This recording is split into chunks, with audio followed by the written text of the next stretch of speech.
Baik, bismillahirrahmanirrahim. Assalamualaikum warahmatullahi taala wabarakatuh dan selamat sejahtera. Ah, untuk kali ini saya nak berkongsi macam mana kita nak menggunakan Spark KPM untuk kita kemaskini maklumat-maklumat yang perlu kita isi untuk anak kita yang berada di sekolah. Di mana sebelum ni kita menggunakan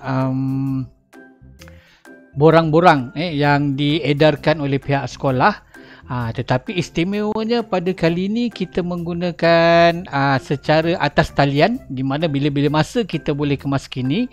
Jadi bertuah pada tahun 2021 ni kita boleh kemaskini semua maklumat anak kita di atas talian. Jadi kita mulakan dengan macam mana kita nak buat daripada mula sampailah selesai. Mudah saja. Okey, jadi yang pertama sekali kita pergi kepada enjin carian seperti Google ataupun Firefox. Okey, tapi biasa saya guna Google lah. Istimewa saya suka guna Google. Okey, di mana pada enjin carian ni kita typekan SPAT KPM. Okey. Kita klik enter, kemudian kita akan nampak ada satu pautan iaitu dia punya alamat dia public.moi.gov.my. Okey, kita klik pada pautan tersebut. Okey, paparan ni akan keluar iaitu modul pengurusan murid Kementerian Pendidikan Malaysia. Okey, yang dulu juga sebelum ni dikenali sebagai e-daftar rendah. Okey, jadi kita tengok pada bahagian bawah ni ada daftar masuk. Sekiranya kita kali pertama guna, kita klik pada pengguna baru untuk daftar. Kalau misalkan kita pernah guna tapi dah lama, kita terlupa kata laluan. Okey, jadi masukkan nombor kad pengenalan, klik kepada lupa kata laluan. Tapi sekiranya kalau kita dah daftar masuk dan kita ingat kata laluannya, boleh isikan nombor kad pengenalan, kata laluan dan klik kepada daftar masuk. Okey, katakan kita belum pernah guna lagi, jadi kita klik kepada pengguna baru. Okey, paparan ni akan keluar, masukkan maklumat. Okey, kita masukkan maklumat apa yang diminta. Okey, nama penuh, nombor MyCard, nombor telefon, email, okey, maklumat akuan, okey, isilah semua ni. Okey, dah selesai, klik kepada daftar. Okey, selepas kita klik daftar ni, dia akan keluar semula di paparan utama. Okey, jadi kita dah daftar tadi, maknanya kita dah boleh gunakan nombor kad pengenalan dan juga kata laluan yang kita dah reka tadi. Okey, kemudian klik kepada daftar masuk. Okey, bila masuk, kita akan nampak nama kita tertera pada bahagian berwarna biru ni. Okey. Okey, jadi di mana kita nak kemaskini profil anak kita? Okey, kita klik di sini iaitu kemaskini profil murid. Apabila kita klik je butang ini, paparan seperti ini akan keluar. Semua nama-nama anak kita, tak kira anak pertama, anak kedua, anak ketiga yang masih bersekolah akan terpapar di sini. Okey, jadi untuk kemaskini maklumat anak-anak kita ni, kita klik satu-satu nama anak kita ni. Okey, katakan kita klik anak yang pertama. Okey, bila kita klik, dia akan pergi kepada maklumat anak jagaan ni. Dia keluar nama, nama sekolah, nama kelas dan juga nama guru dia. Okey, jadi untuk yang anak pertama ni ada 1, 2, 3, 4, ada 5 bahagian yang perlu diklik satu persatu. Okey, jadi kita klik yang pertama iaitu profil anak jagaan yang anak pertama ni tadi. Okey, klik pada profil anak jagaan. Okey, paparan ni akan keluar. Okey, maklumat-maklumat yang mana perlu isikan. Okey, kemudian klik butang simpan. Okey, klik butang simpan. Okey, bila kita klik butang simpan tadi, dia akan keluar pada paparan utama yang kita dah login tadi. Okey, jadi kita kena klik lagi sekali nama anak yang pertama tu untuk kita isi pula maklumat yang kedua iaitu alamat anak jagaan. Okey, kita klik kat situ. Kita akan nampak bahagian alamat murid. Okey, kat sini ada beberapa tips yang kita boleh gunakan, iaitu type dengan huruf besar sahaja tanpa koma. Tanpa koma. Okey, nombor rumah dan jalan untuk bahagian yang pertama. Bahagian alamat ni dia ada 3. Jadi yang pertama ni nombor rumah dan jalan. Yang kedua aras atau tingkat. Yang ketiga kampung, taman dan lain-lain. Okey, yang lain tu boleh diisi. Sebagai contoh lah. Okey. Ni katakan alamat ni alamat kita. Okey, nombor 24 Cekal 48 Taman Sri Lambak. Okey, Keluang 8600 Johor. Okey, jadi kita masukkan maklumat ni je. Semua huruf besar dan tidak ada koma. Contoh lain, katakan pada ruangan yang ketiga ni kita tak nak, kita tak pakai. Sebab sikit saja maklumat yang kita nak masukkan tentang alamat kita. Pendek saja alamatnya. Nombor 24 Sempang 3A Taman Bakti, Keluang 8600 Johor. Okey. Ataupun kita nak isi lorong D tu di yang pertama. Okey, nombor 24 Sempang 3A lorong D Jalan Andalus Kampung Sahabat Selalu. Contohlah. Semua menggunakan huruf besar dan tidak ada koma. Setelah kita puas hati, kita klik kepada simpan. Okay, bila kita klik simpan, dia akan keluar sekali lagi pada paparan anak yang pertama, semua nama-nama anak yang kita ada.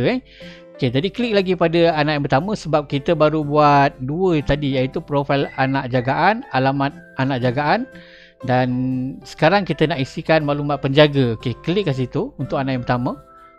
Okay, masukkan maklumat-maklumat yang diperlukan. Okay, kalau ada kotak macam ni, maknanya dia boleh isikan lah. Kalau tak ada, maknanya benda tu tidak boleh diubah. Okey. Okey, isi semua sekali. Untuk penjaga pertama, yang ni penjaga pertama. Kemudian di bawah, scroll ke bawah, nanti dia akan ada penjaga kedua. Okey. Dan masukkan gaji. Penjaga pertama ada bahagian gaji kat sini. Penjaga kedua pun ada gaji juga. Kalau tidak bekerja, klikkan pada tidak bekerja dan sebagainya. Ada pilihan kat situ. Setelah kita berpuas hati, kita klik simpan. Alhamdulillah. Okey, dia akan keluar sekali lagi dekat paparan nama-nama anak. Okey, klik nama anak yang pertama juga yang tadi. Okey, sekarang kita pergi kepada bahagian perakuan maklumat. Okey, perakuan maklumat ni kita kena tik. Dan kita mengaku bahawa semua maklumat dan keterangan yang dikemukakan bagi siapa nama anak tadi itu adalah benar dan tepat. Okey, bila kita dah klik kat sini, klik kepada kembali. Okey, sama juga kita kena klik pada anak yang pertama.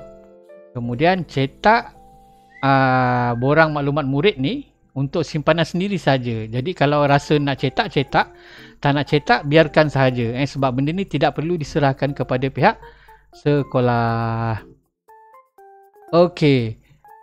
Yang tadi kalau misal kata anak pertama tu darjah 2, 3, 4, 5 dan 6. Okey. Seandainya anak yang seterusnya tahun 1 pada tahun 2021 ni. Okey. Klik pada nama dia, kemudian paparan ni akan keluar. Okey, tahun 1 apa? Okey, untuk maklumat profil anak jagaan sama, bahagian alamat anak jagaan sama dengan anak-anak yang lain, maklumat penjaga pun sama. Okey, kat sini ada perbezaan 2, iaitu maklumat tentang asas kesihatan dan juga cetak surat persetujuan kesihatan. Dia ada 2 perbezaan kat sini. Okey. Bagaimanapun, okey, kita cuba tengok dulu asas kesihatan. Okey, bila kita klik pada maklumat kesihatan murid ni, untuk anak darjah 1 ni, nama dia akan keluar dekat atas. Okey, paparan ni akan keluar. Saya rasa benda ni sebahagian besar ataupun rasa mungkin semua sekali maklumat ni telah ada. Sebab apa? Untuk tahun 2020 dan 2019, untuk pendaftaran ke tahun 1 bagi tahun 2019 dan 2020, ibu bapa memang wajib kena isi benda ni. Jadi dia dah isi. Sama ada ibu bapa isi sendiri ataupun dengan bantuan kerani di sekolah. Okey, jadi maklumat ni ada. Seandainya maklumat ni tak ada, okey, boleh kita cari maklumat ni dekat buku rekod ibu hamil. Okey, dalam ni ada, kita isikan maklumat-maklumat ni. Okey. Okey, kemudian klik scroll ke bawah, klik kepada setuju perkhidmatan kesihatan di atas diberikan kepada anak di bawah jagaan saya. Klik di situ dan seterusnya klik kepada simpan. Okey, ada satu lagi iaitu bila kita simpan tadi dia akan pergi kepada paparan nama-nama anak tu. Okey, masuk kepada nama anak yang darjah 1 tadi tu. Okey, pergi kepada cetak surat persetujuan kesihatan. Okey, yang kat sini kita kena cetak, kita kena isi sekiranya pihak sekolah minta, tapi benda ni pun sebenarnya telah ada simpanannya dalam simpanan pihak sekolah. Sebab apa? Masa pendaftaran tu menggunakan, dulu kita panggil e-daftar rendah. Jadi perakuan tentang asas kesihatan dan juga cetak surat persetujuan ni telah ada. Jadi tak perlu nak risau nak hantar apa-apa salinan kepada pihak sekolah. Okey. Jadi yang penting untuk anak kedua iaitu perakuan maklumat tu perlu diisi sebagaimana anak yang lain. Perakuan maklumat tu sangat penting. Klik kepada perakuan dan simpan. Sebab apabila tuan-tuan dan puan-puan, abang-abang dan kakak-kakak, kalau misal kata tak ada perakuan maklumat, jadi nanti dalam sistem yang digunakan kita guna sistem ni dia akan masuk kepada sistem sekolah yang diberi nama APDM. Jadi nanti bila guru kelas semak, nanti keluarlah nama anak-anak kita. Tapi malangnya nanti dia akan tulis kat situ tiada pengesahan. Apabila tiada pengesahan, inilah yang kita risau, di mana takut anak kita ni sebenarnya layak dapat bantuan, tapi disebabkan tidak ada pengesahan daripada ibu bapa ataupun penjaga, maka anak kita tak layak. Jadi perlu teliti, bendanya mudah sahaja. Jadi saya sediakan video ini supaya kita mudah nak isi borang maklumat murid pada tahun 2021 ni. Okey, jadi kita dah cetak. Okey, jadi di dalam norma baru ni apa yang perlu ibu bapa atau penjaga lakukan? Yang pertama, ibu bapa kena kemaskini. Kemaskini dari masa ke semasa. Jika terdapat perubahan-perubahan maklumat seperti kalau ada kelahiran baru, kita masuk, kita daftarkan nama anak tersebut. Okey. Lepas tu berlaku kematian. Okey, masukkan juga perubahan gaji, perubahan status perkahwinan ibu bapa penjaga dan lain-lain yang dirasakan berkaitan. Okey, untuk tahun 2021 ni, bila kita kena kemaskini kita punya maklumat anak kita. Jadi pihak sekolah nanti dia akan keluarkan surat rasmi sekolah berkaitan pemakluman kepada ibu bapa untuk kemaskini maklumat, iaitu pada minggu terakhir bulan. Ada bulan berapa ni? Ada 5 bulan, iaitu akhir Januari, akhir Mac, akhir Mei, akhir September dan akhir November. Dan yang menarik perhatian saya ni ialah pada bulan September ni.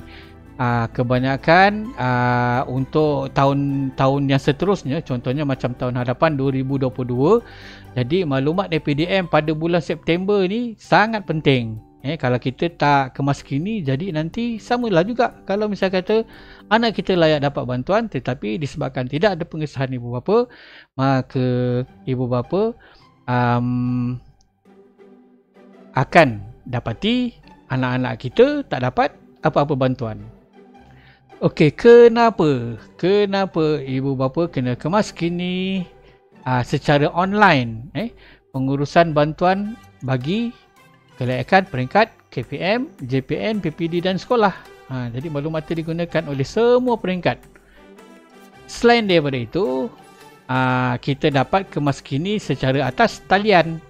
Jadi kalau sebelum ni ada 2 kali, 3 kali pihak sekolah serahkan borang maklumat murid untuk ibu bapa isi, tapi pada kali ini tidak. Dia hantar satu surat saja untuk bulan-bulan ni.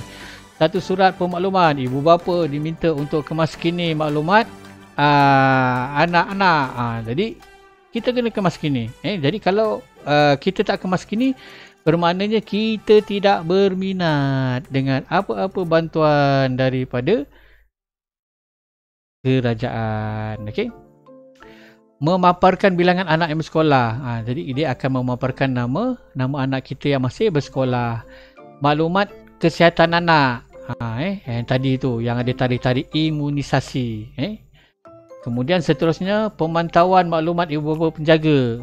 Kadang-kadang ada ibu anak kita kehilangan bapa. Bapanya telah meninggal dunia. Jadi kat situ dia ada bantuan-bantuan khas untuk anak-anak yatim. Jadi waris perlu kena tahu apa nak buat sekiranya berlaku perkara ini. Jadi selain daripada itu, ibu bapa penjaga juga boleh akses dengan mudah. Okey, kenapa akses dengan mudah? Menggunakan telefon pun kita dah boleh kemas kini maklumat anak kita. Jadi itulah antara norma baru yang perlu kita sebagai ibu bapa penjaga lakukan supaya memudahkan urusan di semua peringkat, dan manfaatnya dah tentulah dapat kepada kita dan anak-anak kita. Okey, jadi itu sahaja perkongsian saya berkaitan dengan SPAT KPM. Jadi yang mana baik itu datangnya daripada Allah, yang mana yang tidak baik itu datangnya daripada kekurangan yang ada dalam diri saya. Jadi semoga bermanfaat. Jangan lupa kemas kini SPAT KPM untuk tahun 2021 ini. Terima kasih dan Assalamualaikum warahmatullahi wabarakatuh.